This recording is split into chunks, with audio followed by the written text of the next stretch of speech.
வணக்கம். Sri Girish housing and ப்ராப்பர்ட்டிஸ்ல இருந்து நான் ரேவதி. ஆவடி பருத்திப்பட்டில் இருக்கிற கிளாசிக் சிட்டி சைட்ல தான் நம்ம இப்போ இருக்கோம். ஆவடி டு பூந்தமல்லி ஸ்டேட் ஹைவேல இருந்து ஜஸ்ட் ஒரு 1 கிலோமீட்டர் டிஸ்டன்ஸ்ல தான் நம்மளுடைய லே அவுட் வந்து அமைஞ்சிருக்கு.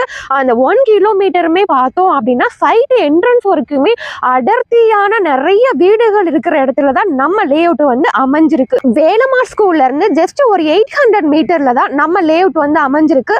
அது மட்டும் இல்லாம Avadi to Poonamallee state highway பருத்திப்பட்டில் ஆன் ரோட்ல உங்களுக்கு ஒரு வேலம்மாள் ஸ்கூல் இருக்கும். அங்க இருந்து ஜஸ்ட் ஒரு 1.5 கிலோமீட்டர் டிஸ்டன்ஸ் தான் நம்மளுடைய கிளாசிக் சிட்டி வந்து அமைஞ்சிருக்கு. அது மட்டும் இல்லாம சுதர்சன் வித்யா மந்திர், ஆதித்யா வித்யா மந்திர் ஸ்கூல், ஜெயகோபால் கருடா, மகரிஷி வித்யா மந்திர், கேந்திர விஹார், இது மட்டும் இல்லாம உங்களுக்கு காலேஜஸ் பார்த்தோம் அப்படின்னா SA engineering arts and science college, Mahalakshmi arts and science college, Saint Peter, Hindu college, Vel